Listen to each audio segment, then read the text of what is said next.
اب یہ کوئی پروجیکٹ تھا یا نیا سیاسی رجحان، مگر 30 اکتوبر 2011 کو مینار پاکستان جانے کا اتفاق ہوا تو لاتعداد نوجوان لڑکے لڑکیاں ہی نہیں، بہت سے ایسے لوگ فیملی والے بھی نظر آئے جنہوں نے اس سے پہلے کبھی کسی سیاسی اجتماع میں شرکت نہیں کی تھی۔ مجھے بہت سے پرانے سیاسی کارکنان بھی نظر آئے جن میں سے کچھ کا خیال تھا کہ یہ ایک نیا سیاسی رجحان ہے جیسے پی پی اور مسلم لیگ نون جیسے تجربہ کار جماعتوں کو سمجھنا پڑے گا۔ یہ منظر دیکھ کر مجھے عمران خان سے 2006 کے الیکشن کے وقت کی ہوئی گفتگو یاد آ گئی جو کراچی میں ڈاکٹر علوی کے گھر پر ہوئی تھی۔ وہ بہت خوش تھا اپنے جلسوں میں بڑی تعداد میں لوگوں کی شرکت پر۔ تمہارا کیا خیال ہے، ہمیں کتنی سیٹیں مل جائیں گی؟ مہم تو زبردست چلی ہے۔ میں نے کہا عمران دیکھنا یہ ہے کہ یہ لوگ تمہیں سننے آئے تھے یا دیکھنے، سیٹیں 2-4 مل جائیں تو غنیمت ہے، باقی فیصلہ تو اصل سرکار نے کرنا ہے۔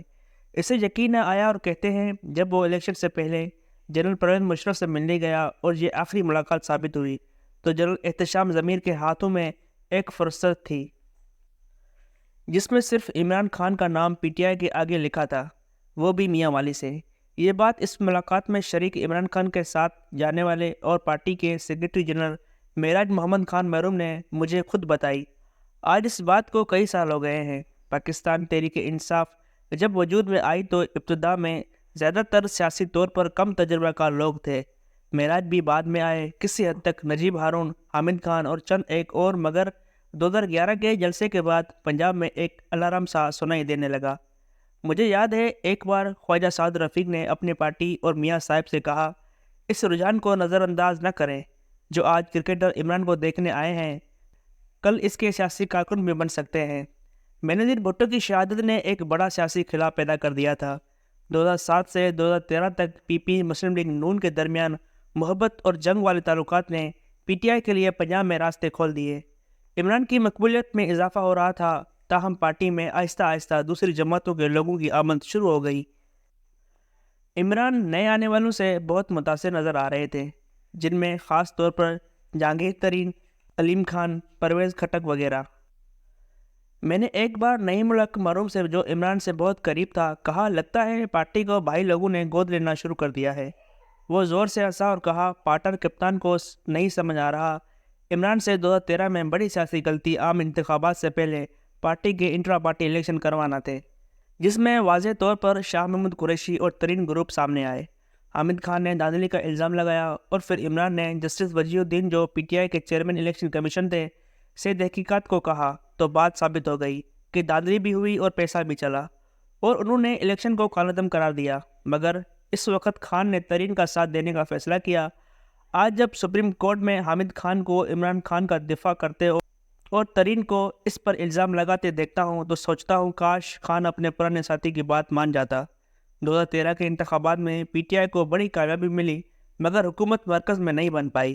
البتہ کے پی میں پہلی بار حکومت بنائی جماعت اسلامی کے ساتھ اتحاد کر کے۔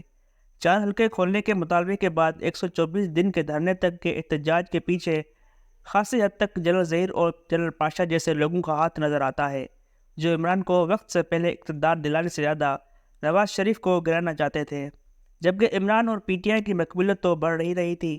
کراچی میں الطاف بھائی نے پریشانی میں اپنے ہی پارٹی پر چڑھائی کر ڈالی۔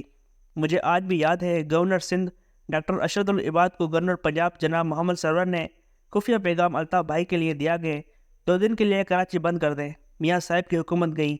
مگر یہ پیغام ارشد العباد نے جب لندن دیا تو جواب آیا جس کا پیغام ہے وہ خود مجھ سے بات کرے، معاملہ گڑبڑ ہے۔ ایک طرف عمران کی مقبولیت میں اضافہ ہو رہا تھا، مگر دوسری طرف بھائی لوگ اسے استعمال کر کے میاں صاحب پر دباؤ بڑھا رہے تھے۔ عمران تیزی سے بہت آگے اور میاں صاحب بہت تیزی سے نیچے چلے گئے۔ نقصان دونوں کا ہی ہوا۔ سیاسی طور پر ضرورت سے زیادہ خود اعتمادی بھی نقصان دہ ہوتی ہے۔ پاناما لیک میاں صاحب کے لیے سیاسی بونچال لایا اور اس نے ان لوگوں کا کھیل آسان کر دیا جو میاں صاحب کو گرانا چاہتے تھے۔ دیوار پر لکھا سمجھ آ رہا تھا اور یوں 2018 میں عمران کی حکومت بن گئی۔ اب عمران وزیر اعظم تھے، سب ہی تو ساتھ تھے، مگر پھر انہوں نے کئی غلط سیاسی فیصلے کیے، مگر سب سے غیر سیاسی فیصلہ پنجاب میں عثمان بزدار کا لانا تھا۔ 2018 سے 2022 تک گراف نیچے آ رہا تھا، اپنے بھی ناراض تھے اور غیر بھی، پھر انہیں خود اپوزیشن نے لائف لائن دے دی۔ اب یہاں جنرل رائل کی جگہ جنرل باجوہ تھے اور پاشا کی جگہ جنرل فیض آ گئے۔ خان صاحب فیض پر اعتماد کرتے رہے اور باجوہ صاحب نے میاں صاحب اور پی ڈی ایم کو استعمال کیا۔ یوں عمران کا اقتدار تو گیا مگر میاں صاحب کا گراف نیچے آنے لگا، جس کی بڑی وجہ شہباز شریف رہے جو میاں صاحب کے بوزدار ثابت ہوئے۔ کمر توڑ مہنگائی نے عمران کو سیاسی طور پر فائدہ اور میاں صاحب کو حد درجہ نقصان پہنچایا۔ آج ایک پرانے پروجیکٹ کو نیا بنانے اور دوسرے پروجیکٹ کو مکمل بند کرنے کا کام تیزی سے جاری ہے۔ 2016 میں میاں صاحب نااہل تھے، 2024 میں عمران، مگر مسلم لیگ نون موجود تھی۔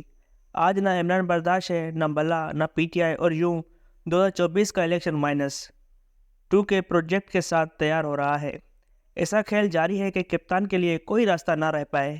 آخری امید سپریم کورٹ تھی، مگر جہاں پوری تاریخی داغدار رہی ہو وہاں نظریہ ضرورت والے فیصلے نہ بھی ہوں مگر نتائج کچھ ویسے ہی آتے ہیں، ورنہ چار ماشاءاللہ نہ لگتے۔ عمران الیکشن سے باہر کر دیا گیا اور پارٹی بھی، یعنی ان کا کوئی مقابلہ ہی نہیں کر پایا، لہٰذا بلا بلا مقابلہ ہی رہا۔